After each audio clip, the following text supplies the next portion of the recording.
हे समर्थ परमात्मा, हे निर्गुण निरंकार, तू करता है जगत का, तू सबका आधार।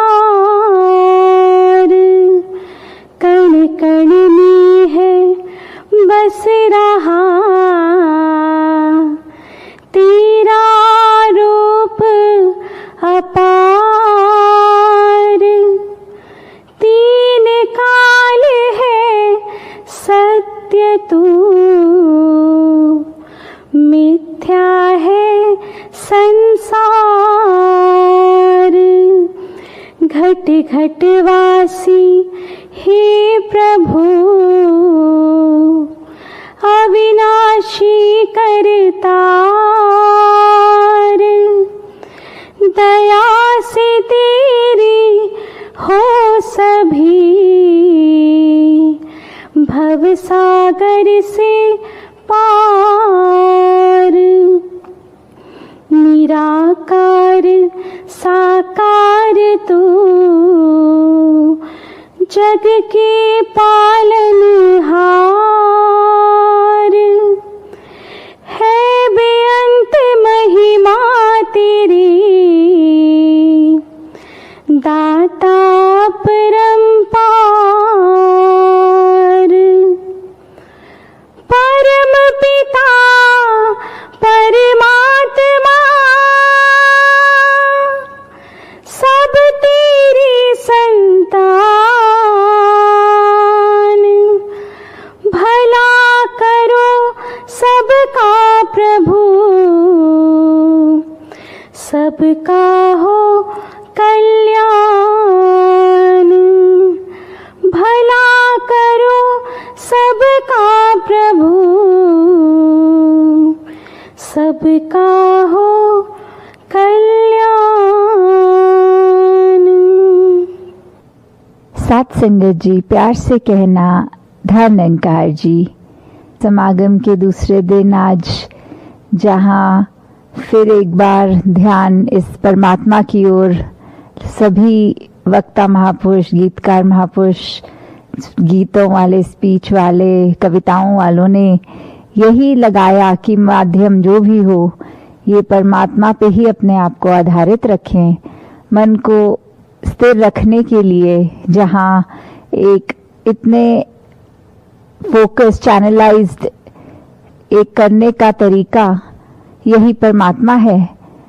तो कैसे हम अगर अपने आप में सोचें कि कैसे जीवन काल में अगर देखते चले जाएं कि कोई अगर छोटा बच्चा हो, उसको कभी स्कूल के ईयर्स में पढ़ाई में थोड़े से अगर तैयारी बहुत अच्छी की हो और परिणाम में उतने अच्छे मार्क्स ना आए तो मन फिर अस्थिर हो जाता है कि कैसे एक इतनी तैयारी, इतनी मेहनत, इतनी लगन से करने के बाद भी जब रिपोर्ट कार्ड हाथ में आई तो जो सोचा उससे कम मार्क्स आए, तो ये मन का ये स्वाभाविक रूप में अस्थिर हो जाना कि ये हुआ कैसे। और घर वालों ने भी हो सकता है कुछ कह देना ऐसा कि इतनी अगर पढ़ाई अच्छे से नहीं करी होगी तभी परिणाम खराब, और ये मन उस स्टूडेंट का व्याकुल होना कि सब पढ़ाई पूरी और इतनी प्रैक्टिस के बाद भी ये कम मार्क्स का आना, समझ जब ना आना, और फिर ये शिकवे परमात्मा से करना। और ऐसे ही अगर आगे चले तो किस तरह अगर कोई रिश्ता किसी का किसी के साथ मुकम्मल ना हो तो किस तरह फिर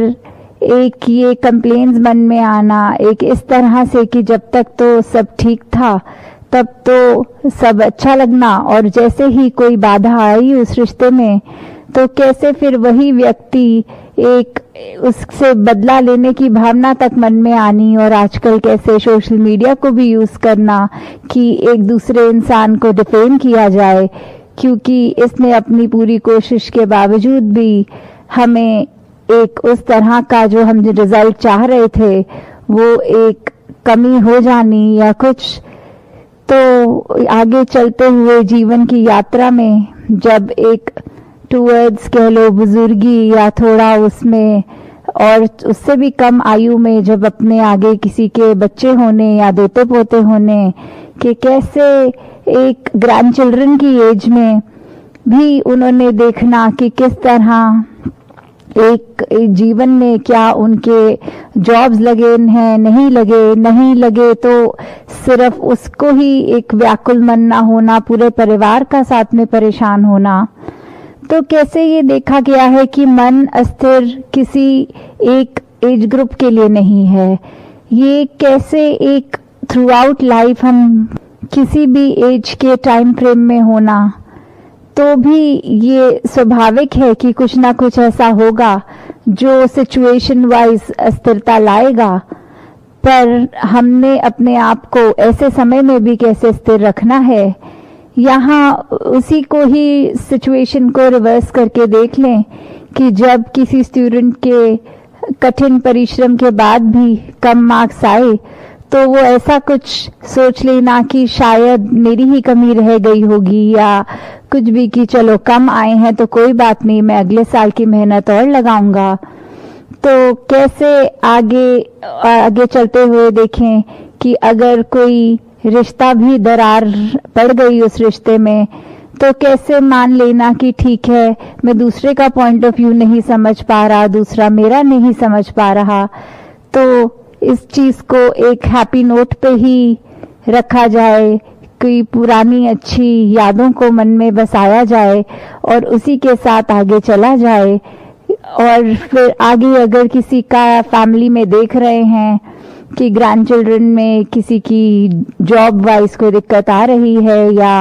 आगे जैसे कुछ कल्चर्स में होता है कि ग्रैंड पेरेंट्स का एक ये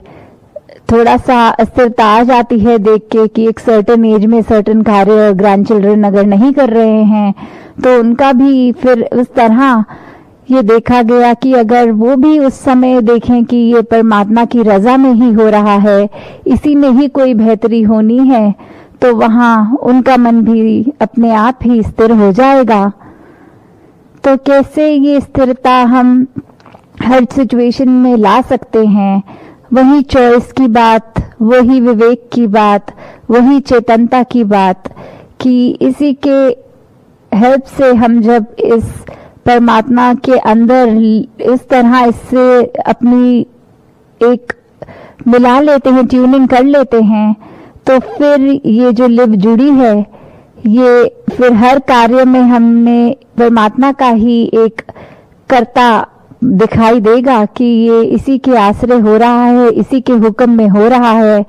तो उसमें सब फिर अच्छा ही दिखेगा। तो कैसे फिर इस परमात्मा का अगर हम आसरा लेंगे तो इसी का ही दिखेगा कि कर्ता भाव ये हमारा परमात्मा ही सब कुछ कर रहा है, हम एकदम अकर्ता हैं। और उसी में हम देखें कि फिर एक अगर किसी से हमारे रिलेशनशिप्स भी हैं तो कैसे वो सुंदर होते जाते हैं। जैसे एक शायर ने भी कहा है कि दुश्मनी का सफर एक कदम दो कदम, तुम भी थक जाओगे हम भी थक जाएंगे। तो कैसे ये एक अगर दुश्मनी करी है किसी से तो उसका परिणाम सभी को पता है कि मन में जैसे ही एक नेगेटिव भाव दूसरे के लिए आए तो अगर तो ये दो तरफा एक बात है तो फिर एक कठोर वचन एक बोलता है, सामने से दूसरा बोलता है, तो ये अपना भी दोनों ने मन खराब करना और आसपास अगर कोई सुन रहे हैं उनको भी ये अनप्लेजेंट एक्सपीरियंस एक झेलना पड़ेगा। तो कैसे अगर ये एक तरफ एक भी समझदार हो तो दूसरा अपनी तरफ से तो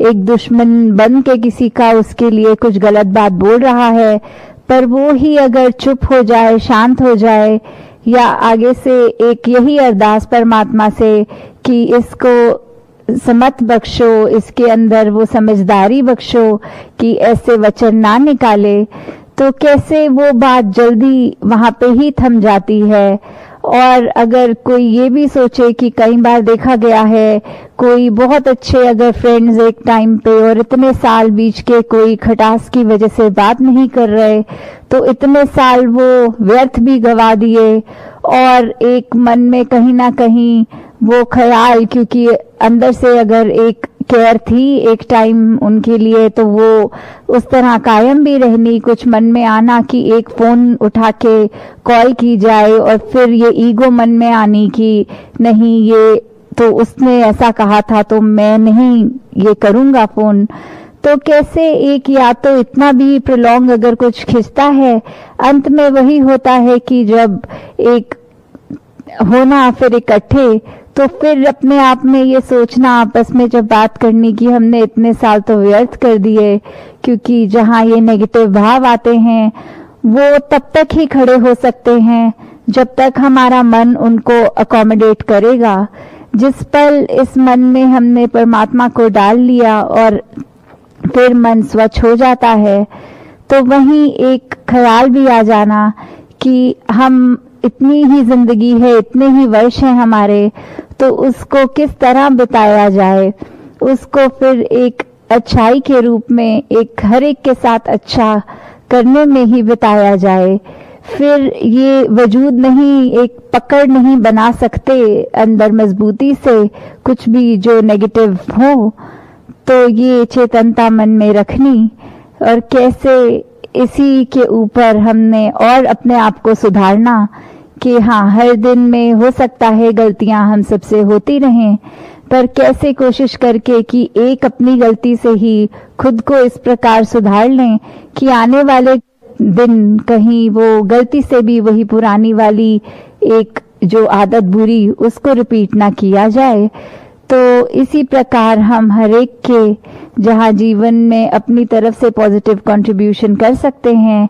वहीं एक स्वयं भी हमें अच्छा लगेगा कि हमने किस प्रकार अपने मन पे धीरे धीरे वो स्थिरता और मजबूत कर ली।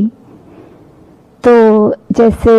अभी हमने देखा पिछले दिनों जो 23 फरवरी को भी मेरे हरदेव की जो ऑडियो बुक लॉन्च भी हुई,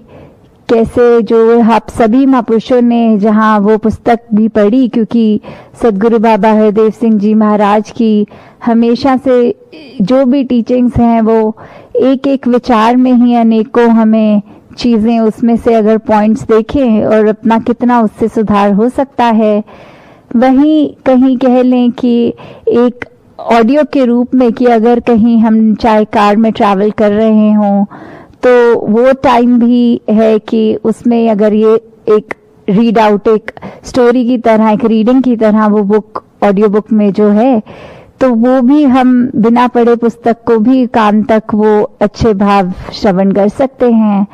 तो ये सभी टीम का जो एक एफर्ट रहा वो सराहनीय है। तो कैसे हर एक ने ये योगदान दिया और ये सेवा भाव सभी का, तो ये बात हमेशा से जो सदगुरु बाबा हरदेव सिंह जी महाराज भी अपनी हर विचार में फोकस करके बोलते थे कि ये परमात्मा को अगर हम पा लें, इसकी जानकारी ले लें, तो हमारा जीवन कैसे सुखमय हो सकता है। और अगर ये बात है कि लोक सुखी परलोक सुहेला वाली बात, और अगर चलो कोई आज की जनरेशन में ये भी अगर बात बोले कि हम तो इस करंट टाइम की ही बात करना चाहेंगे, हमें नहीं पता कि हमारे पुराने जन्म थे नहीं थे, या ये 84 लाख योनियां कोई चीज होती हैं कि नहीं होती, तो भी ये देखें कि इस जिंदगी में जो अभी हमारे सामने है करंट है, तो कैसे हम इसको ही सुधारने की बात करें, आगे पीछे अगर नहीं भी सोचें। तो यही है कि कैसे अपने पल पल के सुधार के लिए हमेशा इस परमात्मा का एहसास होना, क्योंकि स्थिरता में हम वही कर सकते हैं कि इस एहसास के कारण ही मन स्थिर होगा। और वहीं ये महाराष्ट्र का जहाँ समागम हो रहा है, तो जहाँ महाराष्ट्र की ही धरती के संत मुक्ताबाई जी भी कहते हैं, जगिया ब्रह्म दिसे उघड़े, ये भगवान ये परमात्मा ओपनली देखा जा सकता है, इन्हीं आंखों से देखा जा सकता है, तो कैसे हम इस परमात्मा को देख सकते हैं? जब ये हम ऐसा कर लें तो फिर हमें अपनी भी एक असल पहचान कि हम ये शरीर नहीं है, उस पे हम आधारित होकर अपने जीवन को एक सही डायरेक्शन में ले जा सकते हैं। तो जैसे आज सुबह भी सेवादल रैली के रूप में जो मैसेजेस ये स्किट्स में भी देखे गए कि कैसे एक सेवा का जो भाव है मानवता के लिए, वो हर एक ने, ये मिशन ने एज अ होल या इंडिविजुअल लेवल पे हर महापुरुष ने कैसे दुनिया के लिए अपने आप को अर्पण किया,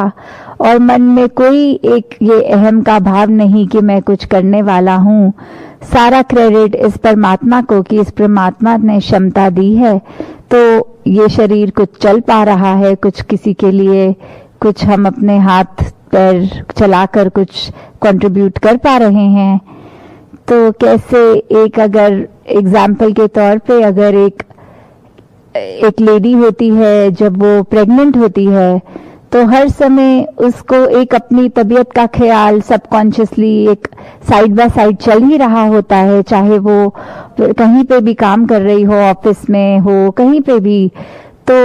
एक ये देखते हुए कि खाते पीते, काम करते, कुकिंग करते या जो भी डे टू डे एक्टिविटीज वो कर रही हैं, तो ये पता है कि मुझे हमेशा कुछ तेजी से नहीं चलना, कुछ भार नहीं उठाना। तो ये चीज बार बार उसको एक याद नहीं कराई जाती कि ऐसा ना करो, आप प्रेग्नेंट हो, पर वो एक नेचुरल, एक इंस्टिंक्चुअली पता होता है कि हम जो भी कर रहे हैं वो बहुत उस तरह करें कि अंदर एक जो और जान है एक, तो वो उसका ख्याल करते हुए। तो कैसे ये चीज भी कि परमात्मा का एहसास इसी तरह का हर एक में होना चाहिए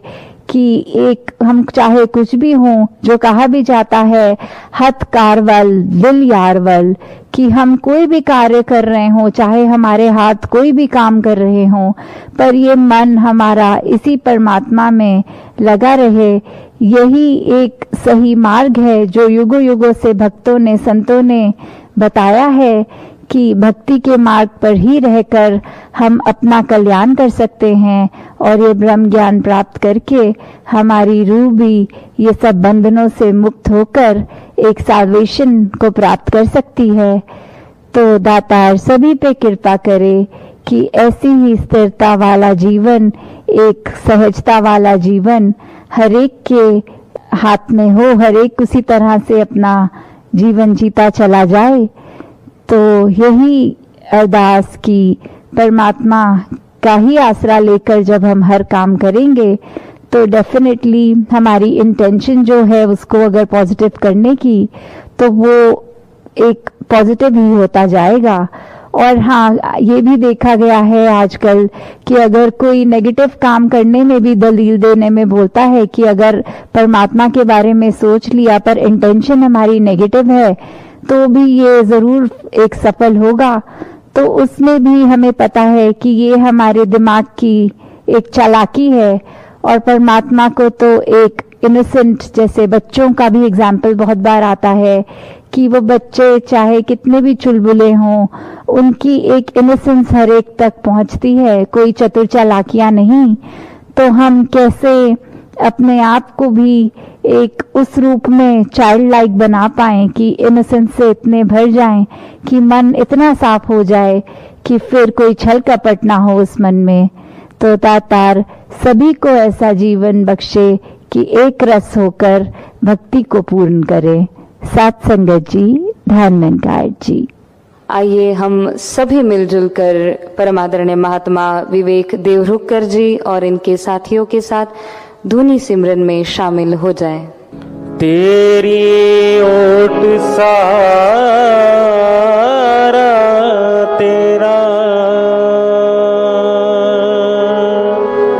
तन मन घोल घुमावा, कहे अवतार तेरे दाता दिन राती गुण गावा कहे अवतारी तेरे ही दाता